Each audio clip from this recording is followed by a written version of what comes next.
Bismillahirrahmanirrahim. Assalamu alaikum dear students. I am Ataur Rahman. I am teaching you biology in MDCAT session. Today we will discuss lecture number 12 and the topic is bioenergetics. So for the content of today's topic, let's move towards the board. Dear students, आज का जो topic है ये आपकी text book से chapter number 11 में से है और इसके कंटेंट्स हैं फोटोसिंथेटिक पिगमेंट्स और उनकी types, chlorophyll and carotenoids, then absorption spectrum and action spectrum, यानी जो डिफरेंट पिगमेंट्स हैं वो कौन सी वेवलेंथ को एब्जॉर्ब कर रहे हैं और उस वेवलेंथ का क्या अफेक्ट हो रहा है, देन लाइट डिपेंडेंट रिएक्शन जिसको हम इन शॉर्ट लाइट रिएक्शन कहते हैं, और फर्दर उसकी कैटेगरी है cyclic phosphorylation and non cyclic phosphorylation, and then respiration, और within respiration different types हैं, एरोबिक, उसके different steps, and then anaerobic respiration. अब जो टॉपिक है वो बायोएनर्जेटिक्स है और इस ब्रांच ऑफ बायोलॉजी को अंडरस्टैंड करने के लिए क्वेश्चन है, bioenergetic is the study of energy, relationships and energy conversions in biological system, and the options are qualitative, beta quantitative, Charlie approximate and delta partial. अब इन option में जो right one है वो है बीटा क्वांटिटेटिव, क्योंकि जो other options हैं उनमें एक्यूरेसी नहीं है इसलिए वो करेक्ट नहीं होगी. And the second one is biological energy transformation obeys the, that's mean within the living system. दो बातें हमने पढ़नी है. One is the energy relation between different organisms and energy conversions. So ये conversion जो है उसमें अगर हम देखें तो biological energy transformation obeys the law of alpha conservation of mass, beta thermodynamics, Charlie gases, and delta genetics. So remember that कि within the biological system जो energy transformation है this obey the law of thermodynamics. So further detail के लिए हम move करते हैं towards the next part of the board. So first of all within the energy transformation जो different important chemical reactions हैं उनमें से एक reaction photosynthesis है, क्योंकि biological world में जो energy की entrance है वो इस reaction से होती है. और सेकंड जो इंपॉर्टेंट केमिकल रिएक्शन है वो रेस्पिरेशन है जो बेसिकली एनर्जी एक्सट्रैक्शन प्रोसेस है. So what is photosynthesis? It's a chemical reaction during which carbon dioxide and water जो कि एनर्जी पुअर कंपाउंड है they convert into energy rich compound glucose, और उसमें ऑक्सीजन क्या होगी, रिलीज होगी. And this reaction occur with the help of sunlight and pigments. अब one by one इस रिएक्शंस के डिफरेंट कंपोनेंट्स को हमने पढ़ना है. फर्स्ट ऑफ ऑल इस रिएक्शन का एक एसेसरी कंपोनेंट पिगमेंट्स हैं, क्योंकि पिगमेंट्स से लाइट एब्जॉर्ब होगी और फिर कन्वर्जन होगी. तो पिगमेंट्स क्या हैं? Pigments are mostly organic compounds जो एब्जॉर्ब करते हैं विजिबल स्पेक्ट्रम को, जो रेंज करता है 380 नैनोमीटर से 750 नैनोमीटर वेवलेंथ. और अगर ऑप्शन में डिफरेंट गिवन हो वेवलेंथ तो आपको याद होना चाहिए कि ये एब्जॉर्ब करते हैं विजिबल स्पेक्ट्रम को. देन फर्दर एक क्वेश्चन है, instrument used to measure relative abilities of different pigment to absorb different wavelength. Alpha is the spectrophotometer, beta is electrocardiograph, Charlie is electrocardiogram, and delta is absorption spectrum. अब इस question में different points हैं. First of all question ये पूछा हुआ है कि वो कौन सा इंस्ट्रूमेंट है जो यूज किया जाएगा, तो वो है alpha spectrophotometer. And spectrophotometer provide us a spectrum जिसको हम कहेंगे एब्जॉर्प्शन स्पेक्ट्रम, जो ये स्पेक्ट्रम बताएगा कि डिफरेंट पिगमेंट्स कौन सी वेवलेंथ को एब्जॉर्ब कर रहे हैं और किस रेंज में है, कौन और किस कलर की है. एंड सेकंड इज जो अदर ऑप्शंस है बीटा और चार्ली, ऑब्वियसली वो इस टॉपिक से रिलेट नहीं करती हैं. अब डिफरेंट जो एग्जिस्टेंस है पिगमेंट्स की वो क्या है कि pigments exist on thylakoid membrane, and thylakoid membrane basically disc like membrane है within the chloroplast organelle. और ये पिगमेंट्स कितने टाइप्स के होते हैं? टू मेन टाइप्स के हैं, क्लोरोफिल एंड कैरोटिनॉइड्स। जो क्लोरोफिल्स हैं उनको हम ग्रीन कलर कहते हैं बिकॉज ग्रीन कलर को ये रिफ्लेक्ट करते हैं। इनकी एग्जिस्टेंस क्या है यूकैरियोट्स में? Types A, B, C and D. That's mean all eukaryote जिनमें एबिलिटी होती है फोटोसिंथेसिस की, उनमें क्लोरोफिल ए मॉलिक्यूल या क्लोरोफिल मॉलिक्यूल क्या होता है? एग्जिस्ट कर रहा होता है। और प्रोकैरियोट्स में जो क्लोरोफिल होता है उसको हम कहते हैं बैक्टीरियो क्लोरोफिल। वाइल जो सेकंड टाइप है पिगमेंट्स की, कैरोटिनॉइड्स, जिन्हें हम कहते हैं येलो, रेड टू ऑरेंज, और उनकी फर्दर टाइप्स हैं कैरोटीन्स एंड ज़ेंथोफिल। इनमें से कैरोटीन्स रेड टू ऑरेंज है और ज़ेंथोफिल येलो टू ऑरेंज है। और इन पिगमेंट्स की जो एब्जॉर्प्शन एबिलिटी है और जो रिफ्लेक्शन एबिलिटी है, इसके लिए फर्दर पॉइंट है फर्स्ट ऑफ ऑल क्लोरोफिल के बारे में। क्लोरोफिल ऑर्गेनिक कंपाउंड है, मेनली एब्जॉर्ब करता है वॉयलेट ब्लू रेंज को एंड ऑरेंज रेड को। वाइल जो ग्रीन कलर है और येलो कलर है और इंडिगो है, ये कलर क्लोरोफिल लीस्ट एब्जॉर्ब करता है, इसीलिए प्लांट कलर जो है वो ग्रीन अपीयर होता है। लेकिन यहां पे एक पॉइंट है कि ग्रीन, येलो और इंडिगो 3 कलर रिफ्लेक्ट हो रहे हैं और लीस्ट एब्जॉर्ब हो रहे हैं, लेकिन प्लांट सिर्फ अपीयर ग्रीन होते हैं। इसकी रीजन ये है कि जो ग्रीन कलर है वो येलो और इंडिगो के कलर को मास्क कर देता है, हाइड कर देता है, मिनिमाइज कर देता है, इससे क्या होता है? प्लांट ग्रीन अपीयर होते हैं। अब डिफरेंस में आपने बात याद रखनी है कि जो कैरोटिनॉइड्स हैं उसमें कैरोटीन्स और ज़ेंथोफिल, ये जो लेंथ मेंशंस हैं, ये जो वेवलेंथ मेंशन है, ये बेसिकली इनकी रिफ्लेक्शन एबिलिटी है। जो एब्जॉर्प्शन एबिलिटी है कैरोटीन्स की और ज़ेंथोफिल की, वो बेसिकली वॉयलेट ब्लू ही है। और with the help of action spectrum हमें ये बात क्लियर होती है कि ये वेवलेंथ जो एब्जॉर्ब हो रही हैं, ये किस हद तक अफेक्टिव है ऑन द फोटोसिंथेसिस। और क्वेश्चन के पॉइंट ऑफ व्यू से याद रखें कि ओवरऑल जो विजिबल स्पेक्ट्रम है, इसमें से 2 वेवलेंथ मैक्सिमम एब्जॉर्ब होंगी। एक है 430 नैनोमीटर और सेकंड है 670 नैनोमीटर। और अगर ये कलर पॉइंट ऑफ व्यू से हो तो 430 नैनोमीटर कलर आता है ब्लू कलर और 670 है red colour. And then parts of the chlorophyll molecule, 2 parts होते हैं, हेड एंड टेल, बिकॉज ये ऑर्गेनिक मॉलिक्यूल है। हेड, इसकी क्या प्रॉपर्टीज हैं? फर्स्ट ऑफ ऑल ये फ्लैट होता है, देन स्क्वायर लाइक है, देन लाइट एब्जॉर्बिंग है। अब ये तीनों पॉइंट अगर क्वेश्चन में हो कि क्लोरोफिल का वो कौन सा पार्ट है जो फ्लैट होता है, तो आप कहेंगे head, and then further on. उसके बाद हाइड्रोफिलिक कौन सा होता है, बिकॉज 2 पार्ट होंगे, एक हाइड्रोफिलिक और एक हाइड्रोफोबिक। देन जो हेड है उसको पोरफायरिन रिंग भी कहते हैं, and it is made up of pyrrole ring. अब यहां भी क्वेश्चन जनरेट हो सकता है कि हेड इज नेम्ड एज, तो head is named as porphyrin ring, head is made up of, तो answer is pyrrole ring, and pyrrole ring is further made up of carbon and nitrogen. और last point क्या होता है कि जो head है इसके सेंटर में क्या होता है? मैग्नीशियम एग्जिस्ट करती है, और जो मैग्नीशियम है वो अपनी चारों साइड पर क्या होगा? नाइट्रोजन से लिंक्ड होगी। सो ये डिफरेंट पॉइंट्स है हेड के रिगार्डिंग। सेकंड जो क्लोरोफिल का पार्ट है वो टेल है। सो टेल को पढ़ने के लिए हम मूव करते हैं towards the next part of the board. Phytol is the second name of the tail. So this one is called as phytole, and it's a long anchoring hydrophobic and hydrocarbon. That's mean अगर ये head है, suppose that, वैसे तो एक बहुत बड़ा ring होता है, लेकिन suppose कर रहे हैं इस तरह का अगर रिंग स्ट्रक्चर है, तो यहां मैग्नीशियम है और ये टेल है। जो टेल है वो हाइड्रोकार्बन टेल है, और ये हाइड्रोफोबिक है, और ये एंकरिंग है कि थैलाकोइड मेम्ब्रेन के ऊपर जो क्लोरोफिल मॉलिक्यूल एंकर करेगा तो ये with the help of the tail करेगा।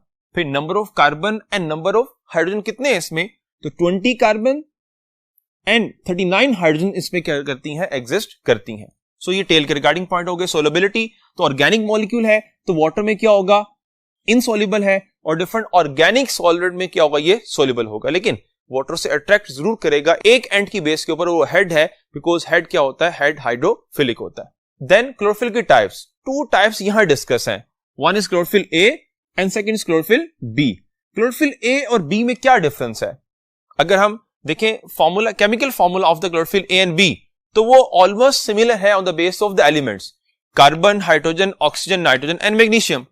और इनमें number of carbon and number of nitrogen, last में मैग्नीशियम, ये तीनों इन दोनों में सिमिलर है। डिफरेंस है number of hydrogen and number of oxygen का। और ये डिफरेंस किस वजह से है? बिकॉज क्लोरोफिल ए में जो फंक्शनल ग्रुप है वो CH3 है, while within chlorophyll B ये CHO है। सो 2 हाइड्रोजन ज्यादा है और 1 ऑक्सीजन कम है किसमें? क्लोरोफिल ए में as compare to chlorophyll B. और इस स्लाइट डिफरेंस से क्या होगा? जो लाइट क्लोरोफिल ए एब्जॉर्ब नहीं कर सकता, बी वो कर सकता है, और जो बी नहीं कर सकता, ए वो एब्जॉर्ब कर लेगा। जिससे बेनिफिट क्या होगा कि ओवरऑल जो एब्जॉर्प्शन स्पेक्ट्रम है उसकी विड्थ क्या होगी? ज्यादा होगी, ज्यादा लाइट एब्जॉर्ब होगी और प्लांट को बेनिफिट ज्यादा होगा कि एनर्जी मिलेगी और प्लांट उसे कन्वर्ट करेगा किसमें? केमिकल एनर्जी में। अदर डिफरेंसेस क्या है? Chlorophyll A is blue green, B is yellow green, while chlorophyll A is most abundant और ये सेकंड मोस्ट अबंडेंट है among the different pigments chlorophyll B. Then chlorophyll A primary role है, main pigment है, जबकि chlorophyll B क्या है? Accessory pigment है। Then occurrence chlorophyll A तमाम यूकैरियोट्स में, लेकिन रिमेंबर दैट कि वो यूकैरियोट जिनमें फोटोसिंथेसिस होती है, वाइल क्लोरोफिल बी जो है वो प्लांट्स में, ऑल प्लांट्स में, यूगिनॉइड्स में एंड ग्रीन एल्गी में। अदर जो यूकैरियोट्स हैं, एल्गी जो है जो करती है फोटोसिंथेसिस, उनमें क्लोरोफिल बी एग्जिस्ट नहीं करता है। देन एब्जॉर्प्शन स्पेक्ट्रम क्या है? क्लोरोफिल ए का 430 नैनोमीटर से लेकर 670 नैनोमीटर। एंड देन और जो लाइट एब्जॉर्प्शन है वो violet blue and orange red है। While within chlorophyll B अगर हम देखें तो जो वेवलेंथ है वो 470 नैनोमीटर से लेकर 640 नैनोमीटर और जो लाइट रेंज है वो ऑरेंज से रेड तक है। सो ये डिफरेंट कंपैरिजन है between chlorophyll A and chlorophyll B. Now एक ओवरऑल कंपैरिजन है between absorption and the action spectrum, और उस ग्राफ को आपने देखना है और उस ग्राफ में डिफरेंट पॉइंट्स को याद रखना है कि अगर क्वेश्चन यहां से आ जाए तो आप उसको सोल्व कर सकें। अब इस ग्राफ में 3 पॉइंट्स हैं बिकॉज 3 पिगमेंट्स हैं, कैरोटिनॉइड्स, क्लोरोफिल बी एंड ए, और इनका एब्जॉर्प्शन स्पेक्ट्रम गिवन है। फर्स्ट आपने ये मेमोराइज करना है कि ये ग्राफ इंडिकेट करता है परसेंटेज ऑफ एब्जॉर्प्शन को with the wavelength. Second point, इस ग्राफ में मैक्सिमम पीक किस पिगमेंट की आ रही है? तो वो क्लोरोफिल बी की आ रही है। सेकेंड पीक मैक्सिमम किसकी आ रही है?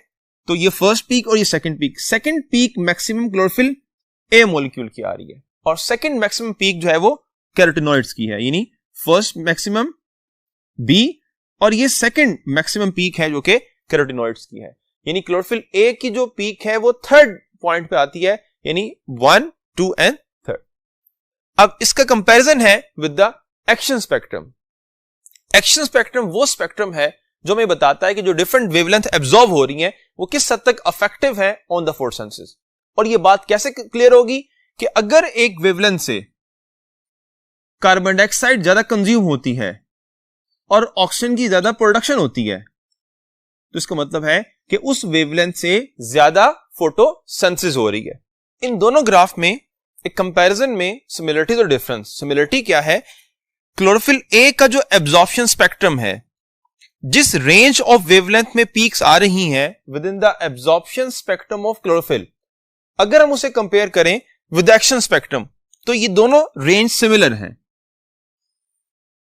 और ये सिमिलरिटी इस बात को इंडिकेट करती है कि ये पीक्स जो हैं ये बिकॉज ऑफ क्लोरोफिल हैं और इसीलिए क्लोरोफिल ए क्या है? मेन पिगमेंट है फोटोसिंथेसिस का। लेकिन डिफरेंस क्या है कि अगर हम पीक्स की विड्थ को देखें तो यहां ये नैरो और यहां ये क्या है? वाइड है। वाइल जो वैली है वो वाइड है within the absorption spectrum of chlorophyll A molecule, जबकि एक्शन स्पेक्ट्रम में ये वैली क्या है? वो नैरो है। सो दैट्स मीन ये जो अफेक्ट आ रहा है यहां पर ये क्लोरोफिल ए मॉलिक्यूल की वजह से है, लेकिन डिफरेंस जो है वो एक्सेसरी पिगमेंट्स की वजह से है। और ये पॉइंट भी आपने याद रखना है कि एक्शन स्पेक्ट्रम में 500 से लेकर 600 नैनोमीटर वेवलेंथ तक ये वो एरिया है जहां पे ज्यादा एब्जॉर्प्शन हो रही है as compare to the absorption spectrum of chlorophyll A.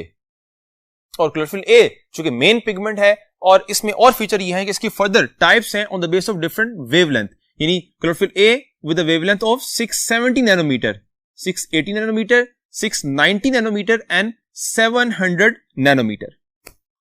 Dear students, action spectrum first time T.W. Engelmann ने प्रपोज किया and he worked on spirogyra and he was a German biologist. So ये point भी आपने याद रखना है. Pigments के बाद ये पिगमेंट्स किस तरह से रिएक्शन में कंट्रीब्यूट करते हैं, उसके लिए हम मूव करते हैं towards the next part of the board. Reaction of photosynthesis. Definition क्या है? पहले भी हमने एक डेफिनेशन की, यहां पे एक डिफरेंट डेफिनेशन है कि photosynthesis is a chemical reaction in which carbon dioxide reduced into glucose and water is oxidized into oxygen with the help of pigments and sunlight. और ये केमिकल रिएक्शन 2 फर्दर स्टेप में complete होगा. ये continuous process नहीं है. One is the light reaction and second is the dark reaction. इसको light dependent reaction भी कहते हैं और इसको लाइट इंडिपेंडेंट रिएक्शन भी कहते हैं. और स्टूडेंट्स ये बात याद रखें, अगर आपसे क्वेश्चन हो कि इन दोनों रिएक्शंस में से कौन सा रिएक्शन डे टाइम में होता है, तो आप कहेंगे बोथ. और कौन सा रिएक्शन नाइट रात में होगा, तो बहुत सारे स्टूडेंट्स ये कहते हैं कि जो लाइट इंडिपेंडेंट रिएक्शन है वो रात को होता है, जबकि ये बात गलत है. इनमें से कोई भी रिएक्शन जो है वो एट नाइट नहीं होगा. ये दोनों रिएक्शन जो है वो डे टाइम पर होंगे. लेकिन लाइट इंडिपेंडेंट को डार्क रिएक्शन इसलिए हम कहते हैं क्योंकि इसके लिए लाइट डायरेक्टली रिक्वायर्ड नहीं होती, but this reaction required the product of light reaction. So अगर लाइट रिएक्शन नहीं होगा तो डार्क भी नहीं होगा. प्रोडक्ट्स क्या हैं? लाइट रिएक्शन की जो प्रोडक्ट है वो NADPH plus H positive, ATP and oxygen. Oxygen का अमूमन डिफरेंट पॉइंट्स में मेंशन नहीं किया जाता because oxygen next chemical reaction में यूज नहीं हो रही. ये एयर में क्या हो जाएगी? रिमूव हो जाएगी. जो नेक्स्ट केमिकल रिएक्शन में यूज होंगे वो दो हैं, NADPH plus H positive and plus ATP. NADPH के बारे में कहा जाता है कि इसके पास एनर्जाइज इलेक्ट्रॉन है और ATP क्या है? एसिमिलेटिंग पावर है, बिकॉज ATP में जो एनर्जी है वो फॉस्फेट बॉन्ड में स्टोर है. एंड देन लाइट रिएक्शन के बाद जो फोटोसिस्टम है, बिकॉज लाइट रिएक्शन होगा with the help of pigment और पिगमेंट्स ऑर्गेनाइज होकर एक स्पेसिफिक सिस्टम बनाते हैं, उसको हम फोटोसिस्टम कहते हैं, जो कि क्लस्टर ऑफ पिगमेंट्स है. और इसके डिफरेंट कंपोनेंट्स कौन से हैं? This one is a picture of the photosystem. इसमें ये डिफरेंट पिगमेंट्स नजर आ रहे हैं आपको और इनको हम कहते हैं ये क्या है? ये एक्सेसरी पिगमेंट्स हैं. और इन एक्सेसरी पिगमेंट्स में कौन कौन से पिगमेंट्स होंगे? क्लोरोफिल बी होगा, कैरोटीन्स हैं, ज़ैंथोफिल हैं, जो कि सनलाइट एनर्जी को एब्जॉर्ब करेंगे और उसको ट्रांसफर करेंगे टुवर्ड्स द सेंटर. इस एरिया को हम कहते हैं it's a reaction centre, because ये एनर्जी को रिसीव कर रहा है from the different types of pigments. while this area is called as it's a antenna complex. Antenna complex की कंपोजिशन ये हो गई. रिएक्शन सेंटर में क्या है? रिएक्शन सेंटर में क्लोरोफिल ए मॉलिक्यूल है और उसके साथ प्राइमरी इलेक्ट्रॉन एक्सेप्टर है. यानी जब डिफरेंट पिगमेंट्स लाइट को चैनलाइज करेंगे टुवर्ड्स क्लोरोफिल ए मॉलिक्यूल, तो यहां से जो एनर्जी ट्रांसफर होगी उसे कौन रिसीव करेगा? उसे रिसीव करेगा प्राइमरी इलेक्ट्रॉन एक्सेप्टर. और फर्दर फिर जो है उसको with the help of electron transport chain transfer करेगा और एटीपी मॉलिक्यूल को सिंथेसाइज करेगा, जो कि कहां पे एग्जिस्ट करेगा? On thylakoid membrane. This one is a picture of thylakoid membrane, जिसमें पहले PS2 है, उसके बाद ये कंप्लीट इलेक्ट्रॉन ट्रांसपोर्ट चेन है, then PS1 and then further electron transport chain. और ये दोनों सिस्टम मिलकर कोऑर्डिनेट कर क्या बनाएंगे?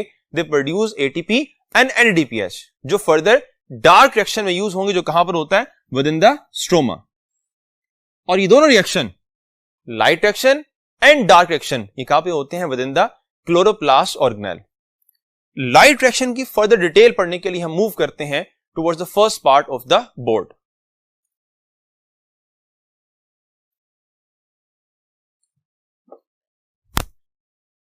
फोटोसिस्टम की डिस्कशन के बाद अब हम ये देखते हैं कि डिफरेंट टाइप्स ऑफ फोटोसिस्टम किस तरह से लाइट रिएक्शन करवाते हैं. So this one is the Z scheme, जिसमें photosystem 2 and photosystem 1, and this one is the sun. जब लाइट एनर्जी आएगी फ्रॉम द सन तो PS2 के जो एंटीना कॉम्प्लेक्स के डिफरेंट पिगमेंट्स हैं वो उसे एब्जॉर्ब करेंगे। और ये पॉइंट आपने याद रखना है कि जो 100% रेडिएशंस आ रही हैं फ्रॉम द सन उसमें से 99% जो है वो प्लांट रिफ्लेक्ट करता है, जस्ट 1% को एब्जॉर्ब करता है। सो जो 1% एब्जॉर्ब होगी उससे इलेक्ट्रॉन एक्साइट होगा from low towards the high energy level and it is received by primary electron acceptor. And we know that primary electron acceptor is a part of reaction centre. पहले chlorophyll A receive करेगा और chlorophyll ए से primary electron acceptor. उसके बाद जो थैलाकोइड membrane है उसके ऊपर एक कैरियर मॉलिक्यूल्स हैं जो कैरी करेंगे इलेक्ट्रॉन को। First of all plastoquinone receive करेगा electron from the primary electron acceptor and then carry करेगा towards cytochrome complex. Cytochrome complex से रिसीव करेगा इलेक्ट्रॉन प्लास्टोसायनिन और उसे फर्दर आगे वो कैरी करेगा। और इसमें जो इलेक्ट्रॉन की एनर्जी है जो पहले कभी हाई हुई थी अब डिक्रीज हो रही है। वो एनर्जी कहां पे जा रही है? वो एनर्जी इस्तेमाल हो रही है फॉर द एटीपी सिंथेसिस। लेकिन कैसे? Through a mechanism that is called as chemiosmosis. Chemiosmosis क्या मैकेनिज्म है इसकी डिटेल अभी हम पढ़ेंगे, लेकिन उससे पहले आपने ये देखना है कि इस कंप्लीट फिनोमेना में कौन कौन से डिफरेंट इवेंट्स हुए हैं। फर्स्ट ऑफ ऑल PS2 से इलेक्ट्रॉन एक्साइट हुआ है, इलेक्ट्रॉन रिमूव हुआ है। This electron removal is called as the oxidation. So PS2 is oxidised by, तो आंसर होगा sunlight. Then plastoquinone is reduced by, तो आंसर होगा PS2, क्योंकि प्लास्टोक्विनोन PS2 से इलेक्ट्रॉन रिसीव कर रहा है। And then plastoquinone is oxidised by, तो आंसर होगा साइटोक्रोम कॉम्प्लेक्स, क्योंकि साइटोक्रोम कॉम्प्लेक्स इलेक्ट्रॉन रिसीव कर रहा है from the plastoquinone. Then cytochrome complex is reduced by, तो आंसर होगा plastoquinone. Then cytochrome complex is oxidised by, तो आंसर होगा plastocyanin. Plastocyanin is reduced by, तो आंसर होगा साइटोक्रोम कॉम्प्लेक्स। और इसको हम कॉम्प्लेक्स कह रहे हैं जिसका मतलब यह है कि इसमें मोर देन वन कंपोनेंट होंगे। तो रिमेंबर दैट कि इसमें 2 प्रोटीन मिलके एक कॉम्प्लेक्स बना रही है जिसे हम कहते हैं साइटोक्रोम कॉम्प्लेक्स। एक पॉइंट ये हो गया। नाउ फर्दर जब PS2 से इलेक्ट्रॉन मूव करेंगे तो PS2 के पास इलेक्ट्रॉन की डेफिशिएंसी क्रिएट हो जाएगी और for the continuity of this reaction PS2 की इस डेफिशिएंसी को या इस होल को फुल करना कंपल्सरी है। सो कैसे होता है कि PS2 वाटर मॉलिक्यूल को ब्रेक डाउन करेगा and convert into 2H positive plus half O2 and plus 2 electron, और ये 2 इलेक्ट्रॉन PS2 को रिड्यूस कर देंगे। So this process is called as photolysis. और ये प्रोसेस कहां पर होता है? Within the lumen of thylakoid membrane. Further इसकी लोकेशन हम करेंगे। So this one is the events which occur और relate with the PS2। Second, इसी मेम्ब्रेन के ऊपर PS1 एग्जिस्ट करता है। PS1 भी एब्जॉर्ब करेगा लाइट एनर्जी को, उसके एंटीना कॉम्प्लेक्स के पिगमेंट्स जिनको हम एक्सेसरी पिगमेंट्स कहते हैं। और यहां पे आपने याद रखना है कि डिफरेंट पिगमेंट्स का जो लाइट एब्जॉर्प्शन मैकेनिज्म है और उसको फर्दर ट्रांसफर करना है वो क्या है कि कैरोटिनॉइड्स लाइट एब्जॉर्ब करते हैं तो ट्रांसफर करते हैं towards chlorophyll B and then towards chlorophyll A, यानी यहां से लाइट एनर्जी इस तरफ और फिर अल्टीमेटली कहां जाएगी? क्लोरोफिल ए के पास। इसीलिए हम कहते हैं कि chlorophyll A is the main pigment of photosynthesis. So PS1 से जब इलेक्ट्रॉन एक्साइट होगा receive by primary electron acceptor and from the primary electron acceptor electron receive करेगा फेरडॉक्सिन। दैट्स मीन कि फेरडॉक्सिन जो है वो क्या हुआ? रिड्यूस हुआ। और किसने किया? PS1 ने किया। फेरडॉक्सिन से देन इलेक्ट्रॉन मूव करेगा towards enzyme that is called as NADP reductase, और ये एंजाइम कन्वर्ट कर देगा NADP को विद इन NADPH। सो इस तरह से 2 प्रोडक्ट्स बन गई। One is NADPH, second is ATP and third one is यहां पे जो हाफ O2 है, एक और वाटर मॉलिक्यूल ब्रेकडाउन जब होगा तो 2 ऑक्सीजन जो एटम है वो आपस में रिएक्ट करेंगे और मॉलिक्यूलर ऑक्सीजन बनेगी and this move towards the air. So हम कह सकते हैं कि जो एटमॉस्फेरिक ऑक्सीजन का सोर्स है वो ये रिएक्शन है फोटोलिसिस। और फोटोलिसिस बेसिकली किसका रिएक्शन है? लाइट डिपेंडेंट, यानी लाइट रिएक्शन का एक प्रोसेस है।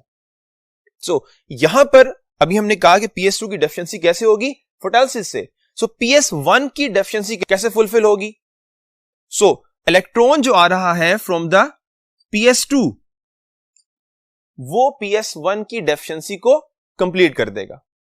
So that's mean PS1 is oxidised by, तो आप कहेंगे sunlight. PS1 is reduced by, तो आप कहेंगे प्लास्टोसायनिन। सो ये ऑक्सीडेशन रिडक्शन का जो फिनोमेना है ये आपने याद रखना है। एंड एज अ होल इस प्रोसेस में देखें तो 3 प्रोडक्ट्स बन गई, NADPH, ऑक्सीजन एंड ATP। अब यहां पे एक पॉइंट याद रखें कि हम इस पाथवे में स्टडी कर रहे हैं 2 इलेक्ट्रॉन को, और जो लाइट एनर्जी आ रही है वी नो दैट कि वो 2 डिफरेंट वे से बिहेव करती है, रेडिएशंस के तौर पर एंड फोटोन पार्टिकल्स। सो अब पॉइंट ये है कि यहां पर एनर्जी किस वे से बिहेव करेगी। तो यहां पर एनर्जी जो सनलाइट की है वो फोटोन पार्टिकल्स की फॉर्म में है, और कितने फोटोन पार्टिकल्स आएंगे तो एक इलेक्ट्रॉन मूव करेगा। रिमेंबर दैट कि 1 फोटोन पार्टिकल जो है उससे एक इलेक्ट्रॉन क्या होगा? एक्साइट होगा। ये भी क्वेश्चन में आपको आ सकता है। अब ये नॉर्मल प्रोसेस है। समटाइम ऐसा होता है कि प्लांट के पास जो ATP मॉलिक्यूल बन रहे होते हैं with in the light reaction and plus NADPH, NADPH की क्वांटिटी हाई होती है और ATP की क्वांटिटी लो होती है। उस प्रोसेस में क्या होगा? इलेक्ट्रॉन जो PS1 से एक्साइट हुआ है then towards primary electron acceptor then ferredoxin, तो फेरेडोक्सिन उसको बैक लेकर आता है टुवर्ड्स द साइटोक्रोम कॉम्प्लेक्स, और इलेक्ट्रॉन मूव करेगा then towards the PS1, then primary electron acceptor then ferredoxin और अगेन टुवर्ड्स साइटोक्रोम कॉम्प्लेक्स। इससे क्या होगा? इलेक्ट्रॉन मूव करेगा एक ऐसे पाथवे में जिसमें वो दोबारा उसी पॉइंट पर आ रहा है जहां से वो एक्साइट हुआ था। So this electron flow is called as cyclic electron flow, while this electron flow is called as non-cyclic electron flow. So non-cyclic electron flow में जो ATP बनेंगे हम उसे कहेंगे non-cyclic photophosphorylation, while जो cyclic में बनेंगे उसे हम कहेंगे cyclic photophosphorylation। अब यहां पे आपने डिफरेंस रखना है कि कौन कौन सी प्रोडक्ट्स बन रही हैं। साइक्लिक फॉस्फोरिलेशन में सिर्फ ATP मॉलिक्यूल बन रहा है, जबकि नॉन साइक्लिक फॉस्फोरिलेशन में NADPH, ATP and plus oxygen. इसके अलावा कंपोनेंट्स, नॉन साइक्लिक फोटोफॉस्फोरिलेशन में ये सारे कंपोनेंट्स इन्वॉल्व हैं, बट साइक्लिक फोटोफॉस्फोरिलेशन में साइटोक्रोम कॉम्प्लेक्स है, प्लास्टोसायनिन है, PS1, फेरेडोक्सिन, बाकी तमाम कंपोनेंट्स उसमें इन्वॉल्व नहीं है। उसके बाद इनमें डिफरेंट जो मॉलिक्यूल्स हैं उनमें कौन कौन से डिफरेंट मेटल आयन एग्जिस्ट करते हैं। फॉर एग्जांपल इनमें से किस में आयरन एग्जिस्ट करती है? तो remember that ferredoxin and cytochrome complex both have iron, while plastocyanin is a copper containing protein, और प्लास्टोक्विनोन में कोई मेटल आयन एग्जिस्ट नहीं करता। इन पॉइंट्स के बाद अब इसी केमिकल रिएक्शन को हम देखते हैं with the reference of thylakoid membrane, because ये रिएक्शन कहां पे हो रहा है? On thylakoid membrane. सो इसके लिए हम मूव करते हैं towards the next part of the board. Cyclic and non cyclic photophosphorylation के बाद अब हम देखते हैं कि ये रिएक्शन ऑन थैलाक्वाइड मेम्ब्रेन कैसे हो रहे हैं। And this one is a single thylakoid membrane जिसके इनसाइड ल्यूमन है एंड आउटसाइड जो है वो स्ट्रोमा है, बिकॉज ये एग्जिस्ट कर रही है विद इन क्लोरोप्लास्ट ऑर्गेनेल, और इस मेम्ब्रेन के ऊपर डिफरेंट फोटोसिस्टम और प्लस इलेक्ट्रॉन कैरियर हैं और एंजाइम्स हैं जिनका डिफरेंट फंक्शन है। फर्स्ट ऑफ ऑल, जब PS2 लाइट एनर्जी एब्जॉर्ब करेगा और PS2 से इलेक्ट्रॉन एक्साइट होंगे और उसको रिसीव करेगा इलेक्ट्रॉन कैरियर प्लास्टोक्विनोन और फर्दर ट्रांसफर करेगा towards plastocyanin, towards cytochrome complex and then towards plastocyanin. So जो इलेक्ट्रॉन की जो मूवमेंट है इससे प्रोटॉन पंप किए जाएंगे from stroma towards the lumen, और इस पंपिंग की वजह से with in the lumen proton gradient develop होगा, यानी प्रोटॉन कंसंट्रेशन डेवलप हो जाएगी और इस कंसंट्रेशन में मजीद इजाफा होगा जब PS2 फोटोलिसिस के थ्रू वाटर मॉलिक्यूल को ब्रेक डाउन करेगा। दैट्स मीन ल्यूमन में प्रोटॉन ग्रेडियंट डेवलप हो चुका है। इस ग्रेडियंट को फर्दर यूज करेंगे एक enzyme and that is ATP synthase, और ये एंजाइम इन प्रोटॉन्स को मूव करवाएगा फ्रॉम ल्यूमन टुवर्ड्स स्ट्रोमा और मीनवाइल वो कन्वर्ट कर देगा ADP को विद इन ATP। अब इस कंप्लीट प्रोसेस को हम केमियोस्मोसिस कहते हैं बिकॉज इसमें couple oxidation and reduction reaction है और उसके रिजल्ट में जनरेट हुआ प्रोटॉन ग्रेडियंट। और ये जो मूवमेंट है प्रोटॉन की ये एक्टिव मूवमेंट है, लेकिन इस एक्टिव मूवमेंट में ATP यूज नहीं हो रहे, इस एक्टिव मूवमेंट में इलेक्ट्रॉन की एनर्जी यूज हो रही है। एंड देन पैसिव मूवमेंट है from lumen towards stroma and ADP convert into the ATP। And second component जो PS1 है ये भी एब्जॉर्ब कर रहा है लाइट को, इससे भी इलेक्ट्रॉन एक्साइट हो रहे हैं, लेकिन इन इलेक्ट्रॉन की मूवमेंट से प्रोटॉन मूव नहीं करेंगे। Electron receive by enzyme that is NADP reductase, जो इलेक्ट्रॉन को ऐड कर देगा विद इन NADP। तभी हम कहते हैं कि NADP जो कन्वर्ट होगा NADPH प्लस H पॉजिटिव में, तो ये रिड्यूसिंग पावर है बिकॉज इसके पास एनर्जाइज इलेक्ट्रॉन है, while this ATP is called as it's a assimilating power because इसके पास जो एनर्जी स्टोर है वो फॉस्फेट बॉन्ड में है। सो एज अ होल इस कंप्लीट प्रोसेस के 3 प्रोडक्ट हो गए, ऑक्सीजन, ATP एंड NADPH। लेकिन ऑक्सीजन मूव करेगी इन्वायरमेंट में, एयर में, while ATP and NADPH they move in the next direction, that is Calvin cycle। Calvin cycle को हम C3 पाथवे भी कहते हैं and this reaction occur within the stroma. कैसे होगा रिएक्शन? एक 5 कार्बन पेंटोज शुगर है ribulose bisphosphate, 3 molecule of ribulose bisphosphate receive 3 molecule of carbon dioxide, यानी हर एक पेंटोज शुगर में एक मॉलिक्यूल ऐड होगा कार्बन डाइऑक्साइड का, जिससे 3 मॉलिक्यूल बनेंगे 6 कार्बन कंपाउंड के, जो कि हाईली क्या है, अनस्टेबल हैं। तो इसका मतलब है आप याद रखें कि विद इन कैल्विन साइकिल जो फर्स्ट प्रोडक्ट बन रहा है वो एक अनस्टेबल मॉलिक्यूल है which convert into the stable product जो कि 3 कार्बन कंपाउंड है, जिसको हम 3 फॉस्फोग्लिसरेट कहते हैं। और ये ब्रेकडाउन कार्बन नंबर 3 और 4 के दरमियान होगा विद इन 6 कार्बन कंपाउंड, जिससे ये कंपाउंड 3 कार्बन वाले 2 फर्दर कंपाउंड में ब्रेकडाउन हो जाएगा। अब जब एक 6 कार्बन कंपाउंड 3 कार्बन कंपाउंड में कन्वर्ट होगा, तो जो 3 हैं वो कितने में कन्वर्ट होंगे? वो 6 में कन्वर्ट होंगे। इसका मतलब है कि जो फर्स्ट स्टेबल प्रोडक्ट है कैल्विन साइकिल की 3 फॉस्फोग्लिसरेट, जो कि 3 कार्बन कंपाउंड है, और वो टोटल कितने बनेंगे? 6 बनेंगे। और ये प्रोसेस कहलाता है फिक्सेशन का, बिकॉज यहां पे carbon is a part of inorganic, but within the 3 phosphoglycerate अब कार्बन ऑर्गेनिक कंपाउंड का पार्ट है। So that's why this process is called as it's a carbon dioxide fixation.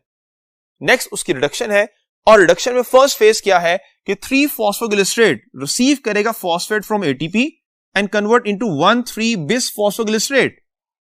और again से चूंकि 6 molecule हैं तो 6 फॉस्फेट रिसीव होंगी, हर एक मॉलिक्यूल में एक, तो 6 ATP यूज होंगे। सो 6 मॉलिक्यूल बन जाएंगे 1,3 बिस फॉस्फोग्लिसरेट के। और रिमेंबर दैट कि 1,3 हमने बाई या डाई क्यों नहीं कहा, बिस का वर्ड क्यों यूज किया गया? बिकॉज अगर फॉस्फेट किसी ऑर्गेनिक कंपाउंड में टर्मिनल कार्बन से अटैच हो तो हम उसको कहते हैं वो 1 बिस फॉस्फेट है, और अगर वो अटैच हो सेम कार्बन से या एडजेसेंट से तो उसको हम फिर बाई कहेंगे। बहरहाल ये पॉइंट आपने याद रखना है। नेक्स्ट 1,3 बिस फॉस्फोग्लिसरेट रिड्यूस होगा G3B में with the use of NADPH जो बने हैं during the light reaction. NADP oxidise होंगे and they reduce 1,3 bis phosphoglycerate और प्रोडक्ट बनेगी ग्लिसरल्डिहाइड 3 फॉस्फेट। और इस प्रोसेस में 6 फॉस्फेट जो होंगी वो इसमें से रिमूव हो जाएंगी। सो 6 मॉलिक्यूल बनेंगे G3P के। अब आप याद रखें कि 6 जो G3P हैं इनमें से एक वो होगा जिसमें 3 कार्बन है कार्बन डाइऑक्साइड की, वाइल 5 ऐसे हैं जिसमें कार्बन है रिबोलोस बिसफॉस्फेट की। इसीलिए जो आउटपुट है वो 1 G3P है, इसे हम आउटपुट कहते हैं, वाइल जो 5 G3P हैं they will enter in a next cycle जिसको हम कहते हैं रीजनरेशन। तो 5 G3P में कितनी कार्बन होंगी? एक में 3 और 5 में 15 carbon, and they gradually convert into 3 molecule of ribulose phosphate. Ribulose phosphate is a pentose sugar और इसके 3 मॉलिक्यूल बनेंगे। अब नंबर ऑफ कार्बन को कंपेयर करें तो दोनों में सेम है, 15 कार्बन एंड 15, लेकिन मॉलिक्यूल यहां पे 5 और यहां पे 3। रिबोलोस फॉस्फेट कन्वर्ट इनटू रिबोलोस बिसफॉस्फेट कैसे? With help of 3 ATP which convert into 3 ADP. So RUBP क्या होगा? दोबारा से रिसाइकिल हो जाएगा and again bind with the carbon dioxide, and reaction between RUBP and carbon dioxide is catalyzed by enzyme that is called as Ribisco, ribulose bisphosphate carboxylase, because ये add कर रहा है कार्बन डाइऑक्साइड को। सो एक ही enzyme mention है। अब इस complete Calvin cycle को देखें तो इसमें डिफरेंट एस्पेक्ट्स है। फॉर एग्जांपल जो एक G3 बना है 3 कार्बन कंपाउंड है, इसको सिंथेसाइज करने के लिए केल्विन साइकिल में कितने ATP यूज हुए? 6 + 3, तो आंसर क्या होगा? 9 ATP। और इस 1 G3P को प्रोड्यूस करने के लिए कितने NADPH यूज हुए? तो आंसर होगा 6।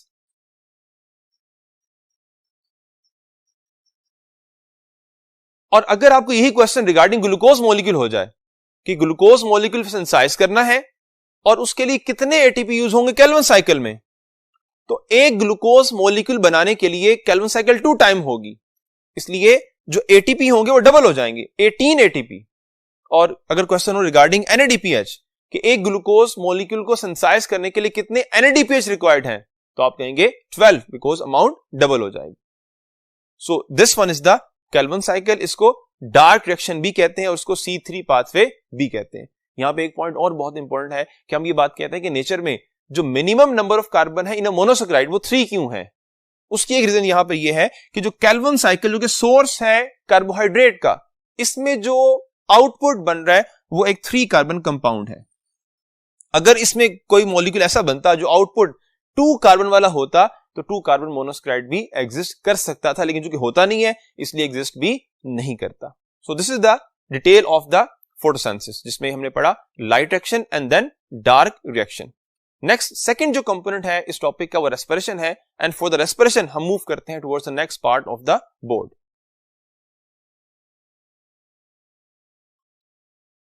Respiration is a chemical process जिसमें क्या होगा? कंप्लेक्स सब्सटेंस कन्वर्ट होंगे, ब्रेकडाउन होंगे और उससे क्या होगा? एनर्जी हार्वेस्ट होगी, और ये एनर्जी लिविंग थिंग्स यूज करेंगे अपनी डिफरेंट एक्टिविटीज के लिए। अब रेस्पिरेशन की 2 डिफरेंट टाइप्स हैं, one is the external and second is the internal respiration. जो एक्सटर्नल रेस्पिरेशन है ये वो प्रोसेस है जिसमें क्या होता है कि ऑर्गेनिज्म एक्सचेंज करते हैं गैसेस का, वाइल जो इंटरनल रेस्पिरेशन है ये विद इन द सेल होती है। इसको सेलुलर रेस्पिरेशन भी कहा जाता है, और ये एक यूनिवर्सल प्रोसेस है बिकॉज जितने भी लिविंग ऑर्गेनिजम्स हैं वो रिक्वायर्ड करते हैं एनर्जी को फॉर देयर डिफरेंट एक्टिविटीज। अब जो मोस्ट कॉमन फ्यूल है, यानी जिसको ब्रेक डाउन कर लिविंग थिंग्स या सेल एनर्जी हार्वेस्ट करेगा, वो मोस्ट कॉमन फ्यूल ग्लूकोज है, कार्बोहाइड्रेट से है।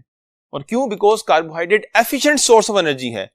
लिपिड्स में double amount of energy store तो है, लेकिन लिपिड से एनर्जी हार्वेस्ट करने के लिए उसको फर्दर पहले डिफरेंट मॉलिक्यूल में यानी कार्बोहाइड्रेट में कन्वर्ट करना पड़ेगा, लेकिन कार्बोहाइड्रेट को डायरेक्टली कन्वर्ट किया जा सकता है, इसलिए मोस्ट कॉमन जो फ्यूल है वो कार्बोहाइड्रेट्स है। और कन्वर्जन कैसे होगी?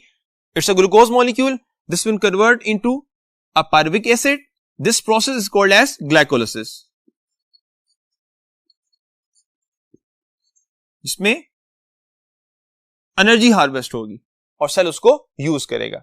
और मीनवाइल क्या होगा, 2 NAD कन्वर्ट होंगे NADH में।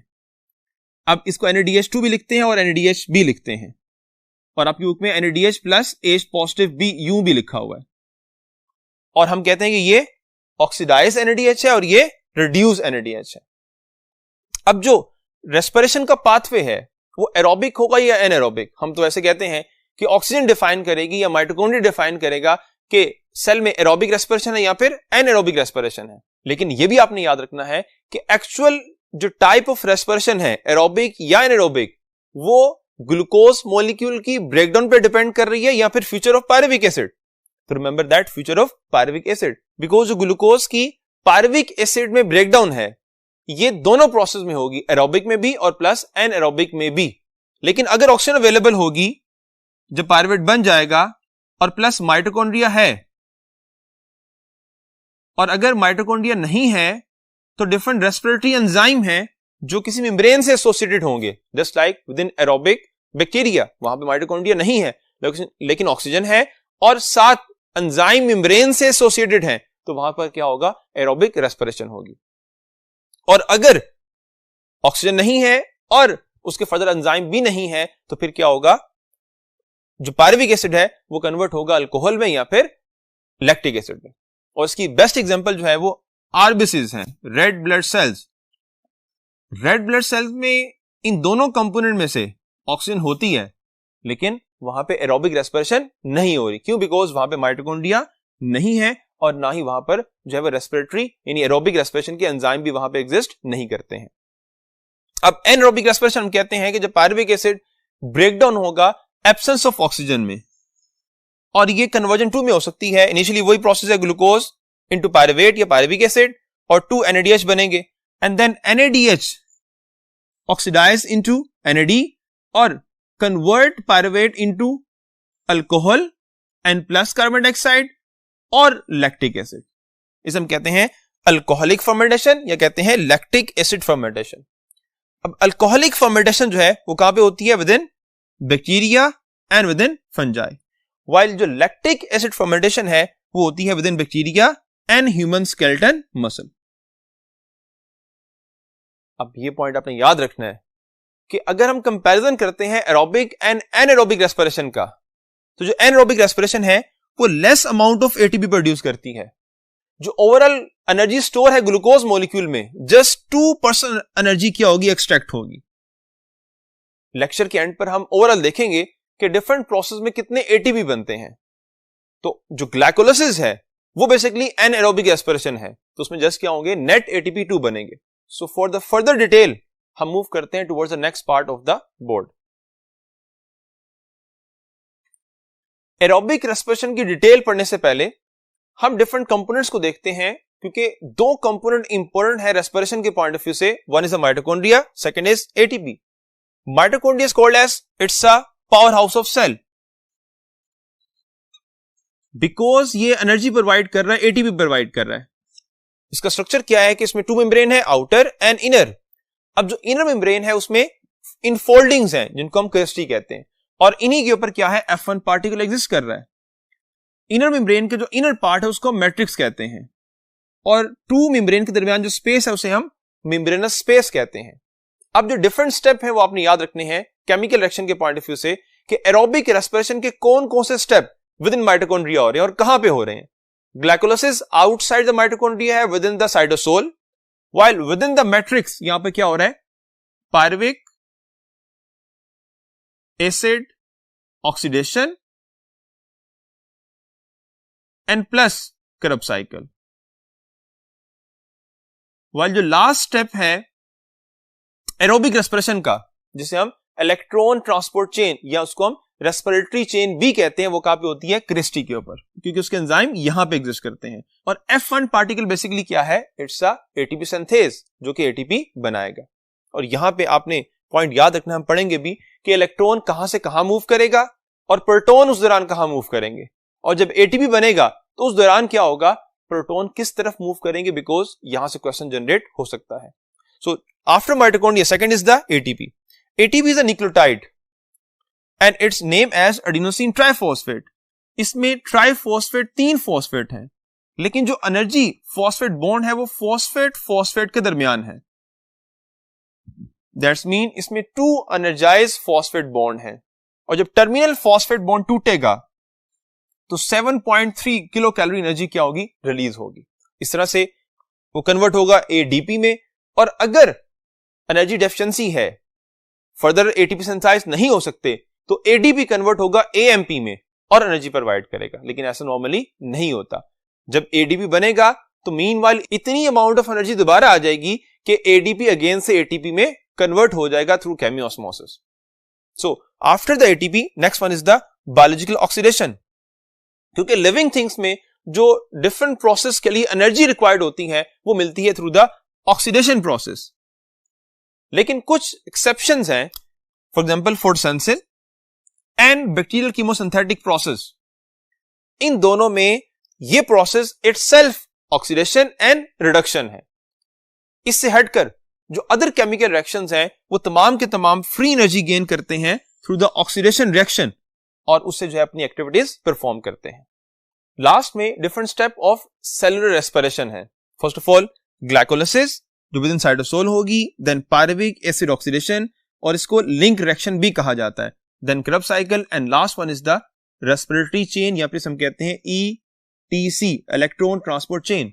और इन डिफरेंट स्टेप की डिटेल स्टडी करने के लिए हम मूव करते हैं towards the first part of the board.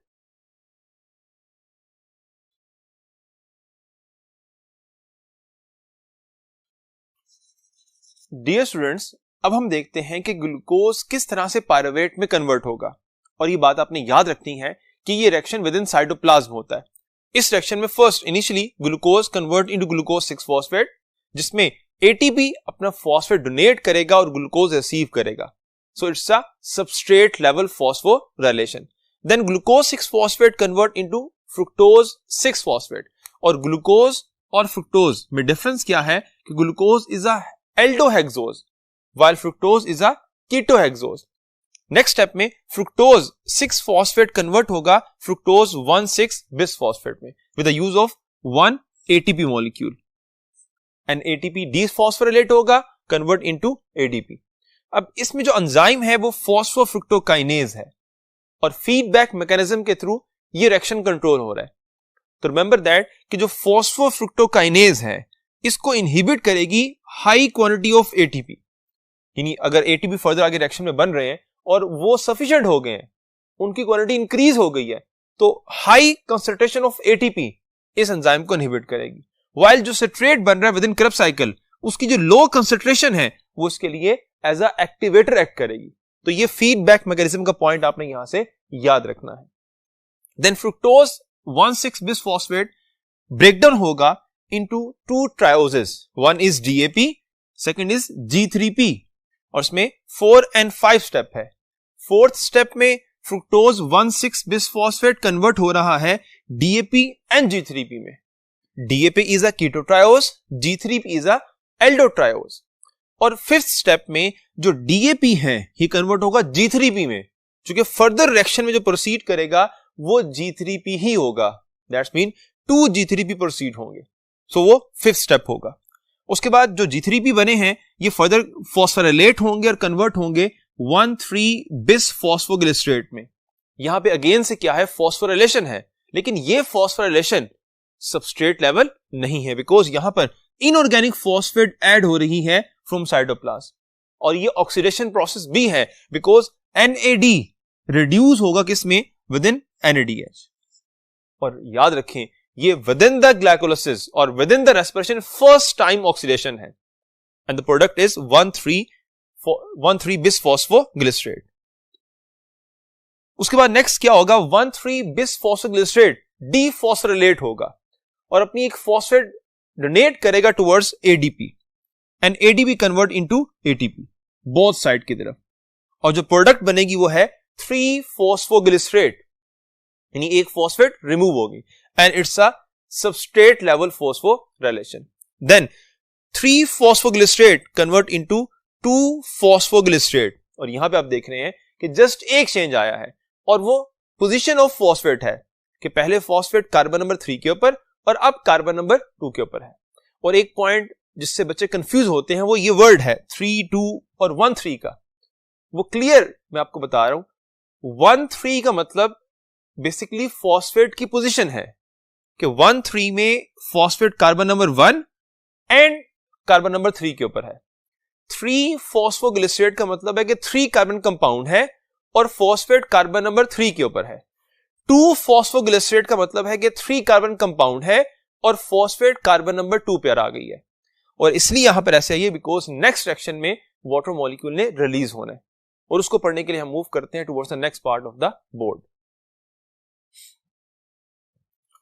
So 2 phosphoglycerate, इसमें डिहाइड्रेशन होगी और 2 वाटर मॉलिक्यूल रिमूव होंगे and with the removal this will convert into phosphoenol pyruvate and then phosphoenol pyruvate dephosphorylate होगा और वो फॉस्फेट डोनेट करेगा एडीपी को and ADP convert into ATP और पायरुवेट बन जाएगी and this is the end of glycolysis. क्योंकि हमने कहा था कि glycolysis is the breakdown of glucose molecule up to the formation of the pyruvate, जिसमें फर्दर 2 स्टेप थे। फर्स्ट, जब ग्लूकोज मॉलिक्यूल कन्वर्ट हुआ फ्रुक्टोज 1,6 बिस फॉस्फेट में, तो वो प्रिपरेटरी फेज थी, ग्लूकोज मॉलिक्यूल को प्रिपेयर किया गया और देन उसके बाद ऑक्सीडेशन हुई और एटीपी मॉलिक्यूल सिंथेसाइज हुए, उसे हम कहते हैं ऑक्सीडेटिव फेज। फर्स्ट फेज में, प्रिपरेटरी फेज में हमें एटीपी मॉलिक्यूल प्रोवाइड करने पड़े, ऑक्सीडेटिव फेज में हमें एटीपी मॉलिक्यूल हासिल हुए। ये डिफरेंस आपने याद रखना है।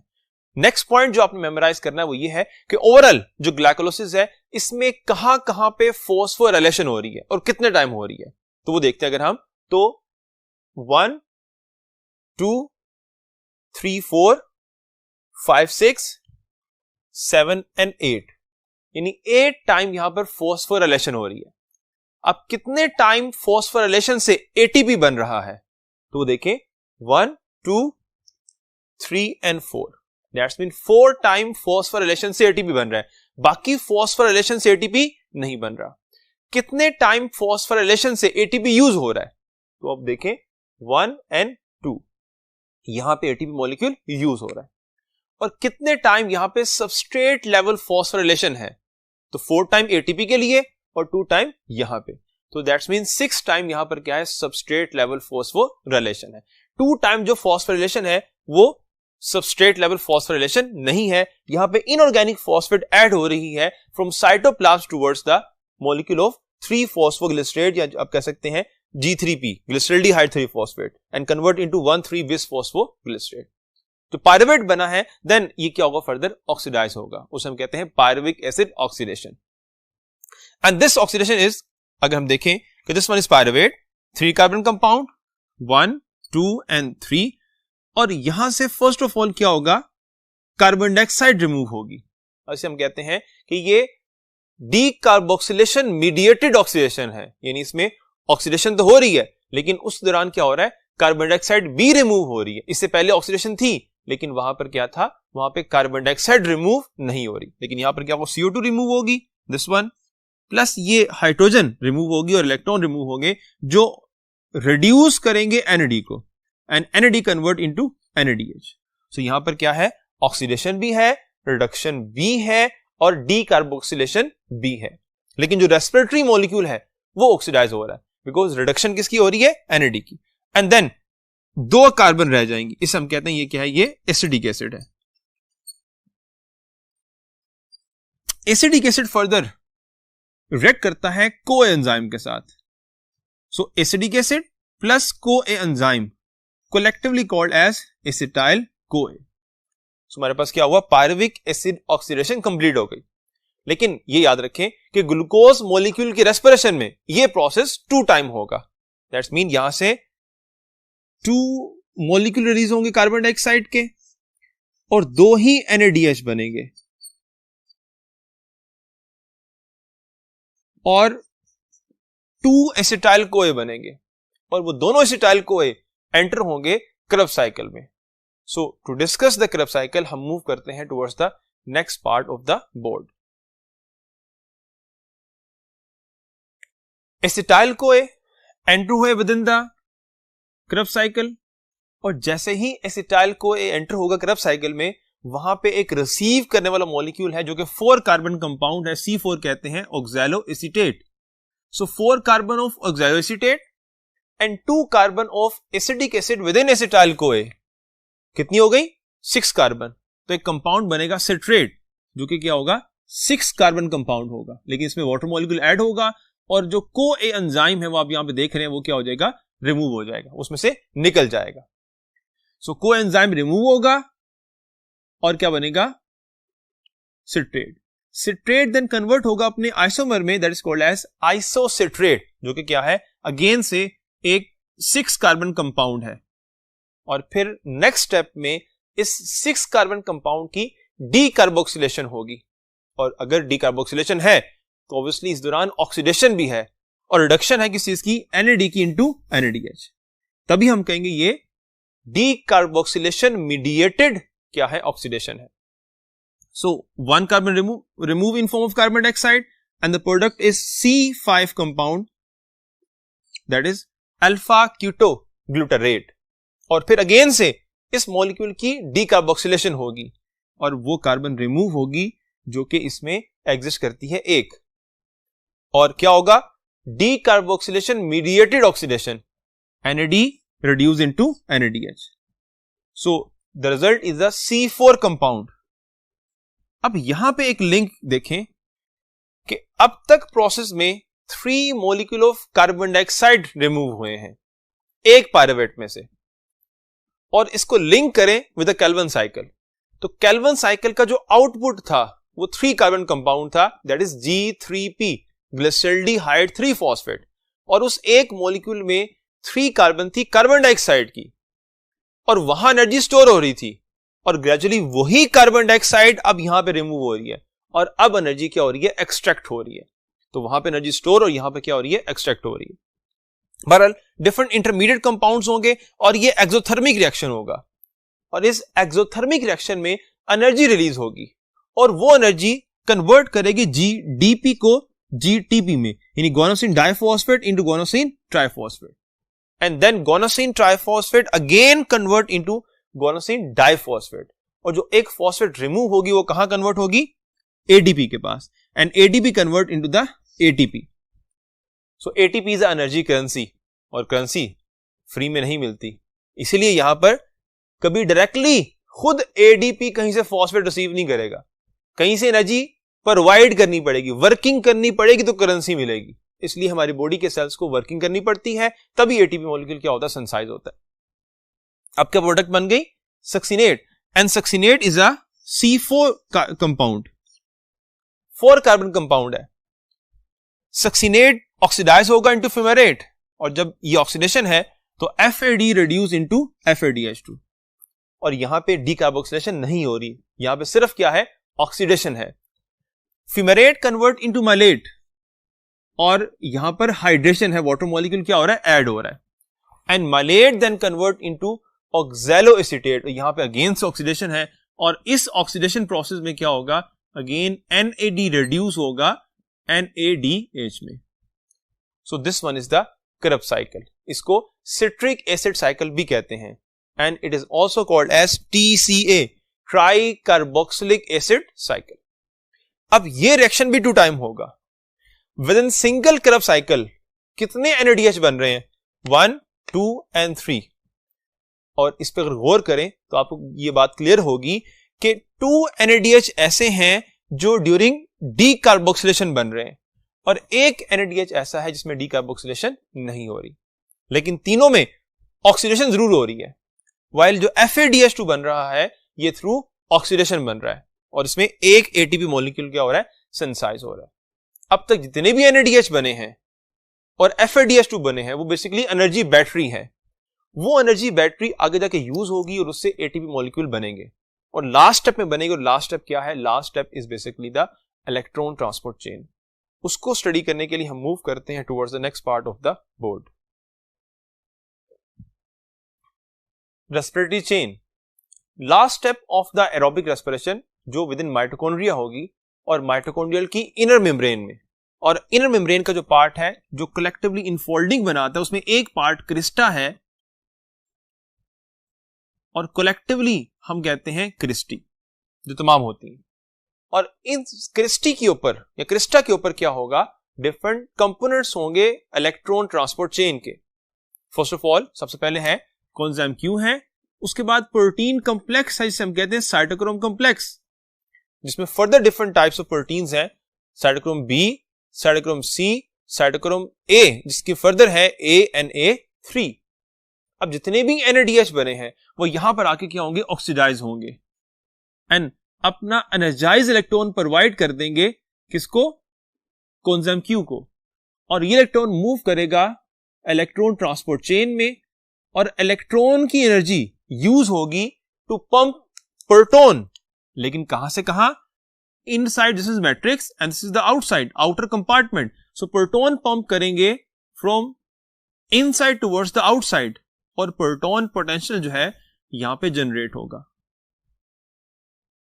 अब यहां पे कंपैरिजन में याद रखें कि यही फिनोमिना हमने पढ़ा था विद इन थैलाकोइड मेम्ब्रेन, लेकिन डिफरेंस क्या था कि दिस वन इज थैलाकोइड मेम्ब्रेन और उसके ऊपर ये सारे कंपोनेंट्स थे, electron transport chain and plus photosystem, और जो इलेक्ट्रॉन यहां मूव कर रहा था सेम ऐसी मूवमेंट क्रिस्टी के ऊपर हो रही है, क्रिस्टा के ऊपर भी हो रही है। लेकिन डिफरेंस क्या है कि within thylakoid membrane proton pump हुए थे from outside towards the inside, जबकि यहां पर इनसाइड से टुवर्ड्स द आउटसाइड है, यानी यहां प्रोटॉन पोटेंशियल ल्यूमन में जनरेट हुआ और यहां प्रोटॉन पोटेंशियल आउटर कंपार्टमेंट में जनरेट होगा।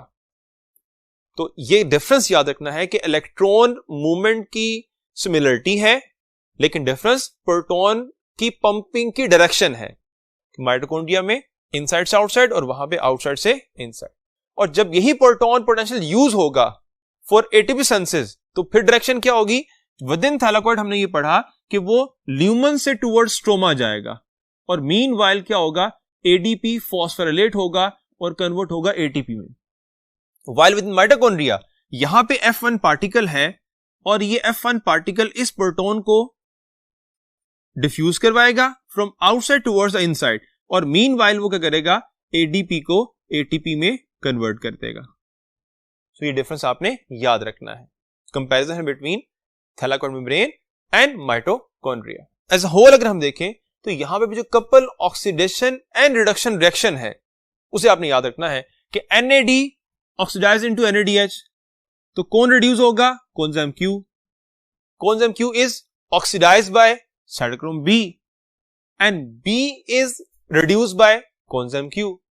B is oxidised by cytochrome C, cytochrome C is reduced by cytochrome B, then cytochrome C is oxidized by तो cytochrome A and cytochrome C is oxidized by A and A is reduced by cytochrome C। Gradually आप इस तरह करेंगे और at the end जो oxidise जो reduce होगा वो कौन है, वो ऑक्सीजन है, यानी इलेक्ट्रॉन कौन रिसीव करेगी, ऑक्सीजन, और वाटर मॉलिक्यूल सिंथेसाइज करेगी।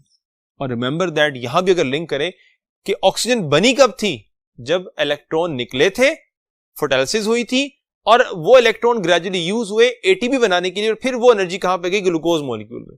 अब उस ग्लूकोज मॉलिक्यूल को तोड़ा जा रहा है और इलेक्ट्रॉन जो निकल रहे हैं उससे वाटर मॉलिक्यूल क्या हो रहा है, सिंथेसाइज किया जा रहा है, बन रहा है। सो वाटर मॉलिक्यूल क्या होगा, सिंथेसाइज होगा। तो चूंकि एट द एंड यहां पे इलेक्ट्रॉन ऑक्सीजन रिसीव कर रही है, इसलिए यहां पे जो एटीपी सिंथेसिस है उसे हम कहते हैं ऑक्सीडेटिव फॉस्फोराइलेशन, जबकि विद इन क्लोरोप्लास्ट हम कहते हैं वो फोटो फॉस्फोराइलेशन है, बिकॉज वहां पे इलेक्ट्रॉन की जो एक्साइटेशन है वो लाइट करवाती है।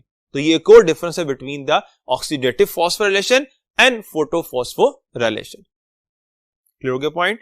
अब इसके बाद हम देखते हैं कि एज अ होल प्रोसेस जो अब तक हुआ है इसमें डिफरेंट जो प्रोडक्ट्स बने हैं वो किस रिएक्शन में कौन से बने हैं। फॉर एग्जांपल अगर हम देखें ग्लाइकोलाइसिस में तो इसमें 2 नेट एटीपी प्रोड्यूस हुए हैं, पायरुविक एसिड ऑक्सीडेशन में कोई एटीपी प्रोड्यूस नहीं हुआ, डायरेक्ट की बात हम कर रहे हैं। क्रब साइकिल में चूंकि एक ग्लूकोज मॉलिक्यूल में क्रब साइकिल 2 टाइम होगी, इसलिए यहां पर 2 एटीपी बनेंगे and within electron transport chain बनेंगे तकरीबन 34 एटीपी। और ये 34 किस तरह से है कि 1 NADH जो होता है it is equal to 3 ATP. तो ओवरऑल अगर आप देखें, अभी हम देखते हैं, कैलकुलेट करते हैं, ग्लाइकोलाइसिस में 2 NADH, pyruvic acid oxidation 2 time हो रही है तो 2 NADH, क्रब साइकिल में 6 NADH। चूंकि एक सिंगल क्रब साइकिल में 3 है, तो ग्लूकोज मॉलिक्यूल की रेस्पिरेशन में 2 टाइम क्रब साइकिल होगी, तो 6 NADH। और इलेक्ट्रॉन ट्रांसपोर्ट चेन में ये बन नहीं रहे, ये ऑक्सीडाइज हो रहे हैं। FADH2 ग्लाइकोलाइसिस में कोई भी नहीं बन रहा, 0। And within pyruvic acid oxidation 0। Krebs cycle कितने बनेंगे, 2। And within electron transport chain ये ऑक्सीडाइज होंगे, बनेंगे नहीं। कार्बन डाइऑक्साइड मॉलिक्यूल कोई भी नहीं रिलीज होगा during the glycolysis. Pyruvic acid oxidation 2 and Krebs cycle 4। And within electron transport chain कोई भी मॉलिक्यूल कार्बन डाइऑक्साइड का यहां पे रिमूव नहीं होता। अब अगर कैलकुलेट करें नेट प्रोडक्शन को, तो क्या होती है, 34 + 2 36 एंड 2 38। तो यहां पर 38 प्रोडक्शन है ATP की। अब किस तरह से 34 ATP, 1 NADH = 3 ATP, और कितने हैं, 2 2 4 एंड 6 10। तो 10 NADH कितने ATP बनाएंगे, तो 10 × 3 = 30 ATP। इस तरह से जो FADH2 है, 1 FADH2 = 2 ATP। तो 2 कितने प्रोड्यूस करेंगे, 2 × 2 = 4 ATP। सो इस तरह से 4 + 30 कितने हो गए, 34 ATP within the whole electron transport chain. So dear students, अब तक हमने डिटेल प्रोसेस पढ़ा एरोबिक रेस्पिरेशन का, और इसमें जो मेन प्रोडक्ट हमें मिल रही है वो ATP है। और ATP सिंथेसाइज कैसे हो रहे हैं, with the addition of phosphate, जिसे हम कहते हैं फॉस्फोराइलेशन। अब एज अ होल इस चैप्टर में बात करें तो फोटोसिंथेसिस एंड रेस्पिरेशन दोनों में फॉस्फोराइलेशन है, लेकिन विद इन द फोटोसिंथेसिस जो क्लोरोप्लास्ट में हो रही है वो फोटोफॉस्फोराइलेशन है, और फिनोमिना प्रोसेस है केमियोस्मोसिस का। और प्रोसेस कहां पर हो रहा है, ऑन द थैलेकॉइड मेम्ब्रेन। और उसके लिए एनर्जी कहां से आ रही है, इलेक्ट्रॉन से, और इलेक्ट्रॉन कहां से एक्साइट हो रहा है, with the help of the light. जबकि विद इन रेस्पिरेशन हमने पढ़ा कि 2 डिफरेंट टाइप ऑफ फॉस्फोराइलेशन है, substrate phosphorylation and oxidative phosphorylation. That's mean as a whole 3 different types of होगी phosphorylation. One is the photophosphorylation, second is substrate level phosphorylation, and third one is the oxidative phosphorylation. Oxidative कहां पर होगी, Crysta के ऊपर होगी, जो कि mitochondria की इनर मेम्ब्रेन का एक पार्ट है। और एक और पॉइंट याद रखें, यहां जो ATP बन रहे हैं वो हमारी सेल के लिए, हमारी बॉडी के लिए सोर्स ऑफ एनर्जी है, यानी वो सेल को प्रोवाइड किए जाएंगे। लेकिन विद इन द क्लोरोप्लास्ट जो ATP बन रहे हैं वो सेल को प्रोवाइड नहीं हो रहे, वो यूज हो रहे हैं नेक्स्ट प्रोसेस में, that is called as the Calvin cycle. यानी आप कह सकते हैं कि वो कौन सी ऑर्गेनेल है जिनमें ATP बन रहे हैं, तो वो 2 ऑर्गेनेल है, one is the chloroplast, second is the mitochondria. लेकिन source of ATP for cell कौन होगा, वो सिर्फ और सिर्फ माइटोकॉन्ड्रिया होगा। डियर स्टूडेंट्स, होप सो आपको तमाम पॉइंट्स क्लियर हो गए होंगे, and best of luck for your test.